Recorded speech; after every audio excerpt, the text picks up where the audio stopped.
Hey everybody, this is Paintball Dad. Thanks for tuning into my channel. Today I want to talk about a difficult topic, and that's how to handle losing. So the reason I'm making this video is because I just played in a paintball tournament recently and my team came in last place in our division. And that was a pretty hard slap in the face because in our last two events we made it out of the prelims and we felt pretty good about ourselves going into this last event. So it was a total shock to us that we came in dead last. But now I want to talk about how to bounce back from an experience like that.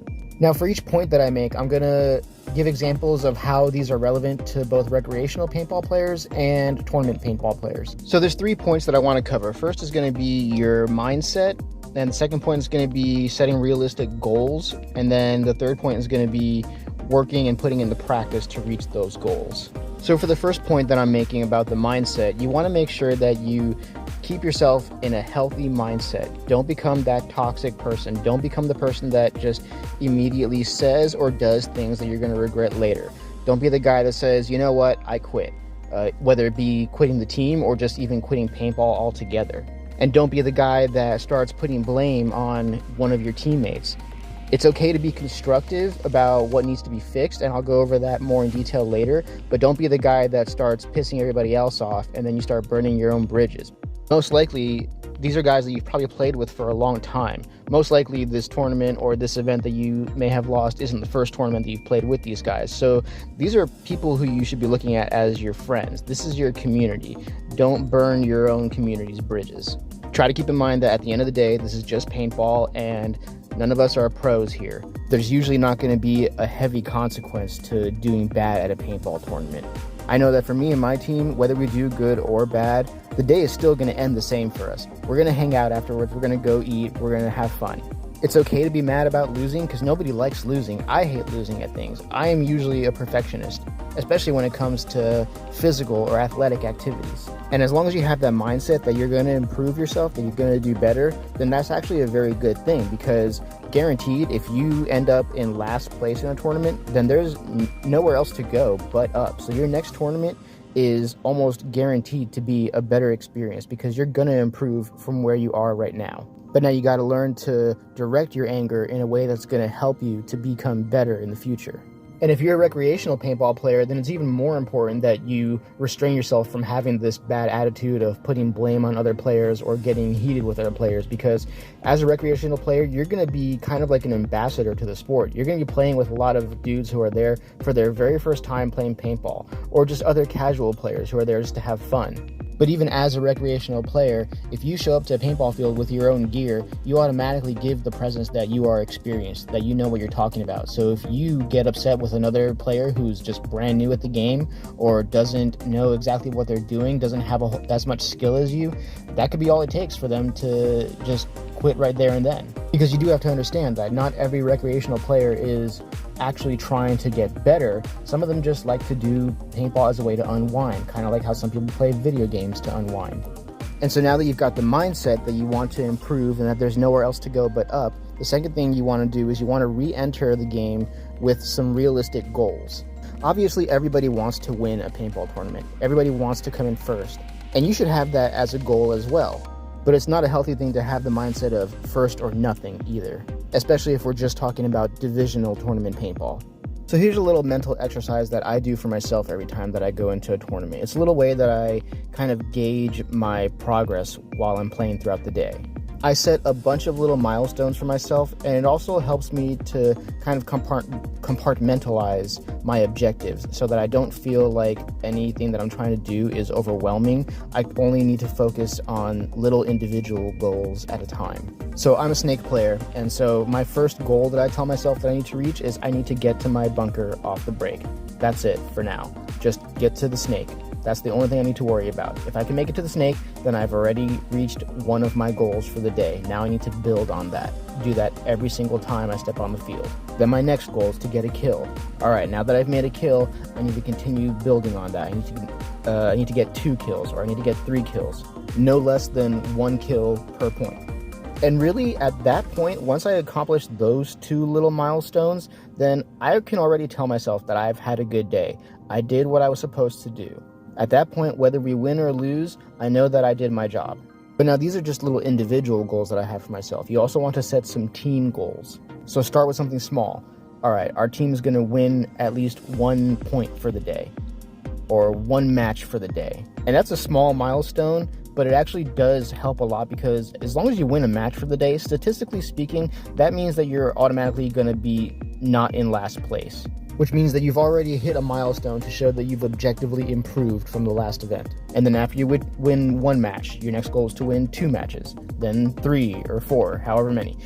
Then your next goal should be, all right, we're going to get out of the prelims. And then once you can get out of the prelims consistently, build on that. Get into the quarterfinals, get into the ochos. Now, all of these are small incremental goals, but the thing is that once you focus on them as having achieved a kind of goal for the day, then it totally changes your mind frame, because then at the end of the day, like I said, whether you win or lose, you still have something to walk away with and tell yourself that you did good, that you performed well, that you met some kind of a milestone for the day. But now, of course, you want to keep building on those milestones. So you want to focus on a game plan. How do you actually get yourself or your team better to meet the next milestone, or get out of the milestone that you're stuck in at the moment? Which brings me to my last point, which is putting in the practice. Now, there's 2 ways you want to focus on this. You want to focus on individual practice and team practice. Individual practice is pretty easy, at least for me. I love paintball, so I love going into my backyard and shooting a couple balls into the woods. I like practicing my snap drills at home and working on slimming down my profile. I also like exercising, which of course is necessary if you're going to be a 1 or a snake player running down the field. I also love watching paintball videos, and especially paintball videos from pro players teaching you how to do things. When I first started getting into paintball, that's actually something that I spent a lot of my time doing. I just YouTubed a whole bunch of videos from Dynasty and the Russian Legion, and this was like back in 2008, 2009. Or actually, no, a little earlier, a little before that. And there was just so much knowledge to absorb from watching these videos. And I'm sure the available knowledge has multiplied at least tenfold by now. I guarantee you, if you spend just an hour or so on YouTube just watching some videos and learning some new things to try out, some ways to improve your skills as an individual player, there's going to be a lot of things that you're going to be able to put into practice when you go meet up with your team for your next practice. So start by doing that. Start by doing individual drills at home, working on your physical fitness, and building up your player knowledge. The more difficult task is going to be practicing with your team. And the reason I say it's more difficult is because everybody on your team is going to have different skill levels. That's just the natural way things progress. But everybody is also going to have different motivational levels. So not everybody's going to be practicing the same way that you might be when they're off the field. But now, referring back to my first point about having a healthy mindset, you want to make sure that you're constructive whenever you interact with your teammates. You don't want to just berate somebody and put them down. You want to actually help them and teach them the new things that you may have learned. It's okay to point out when somebody's doing something wrong or somebody is failing to meet a standard, as long as you have a plan to help them move forward from where they are. Now, when it comes to working on team skills, I do think it's okay to focus on your weakest player on the team, as long as you can do it constructively. And the reason I say it's okay to focus on the weakest player is because a lot of times the weakest player is going to have some of the easiest things that you can fix. You might have a player who just simply has a bad habit of sticking their leg out of their bunker. Or maybe a player who isn't good at shooting with their offhand, whether it be their left or their right hand. Or maybe a player who just doesn't understand what his or her job is. Those are all examples of super easy things to fix, but that can make a huge impact on the overall way that you guys play together.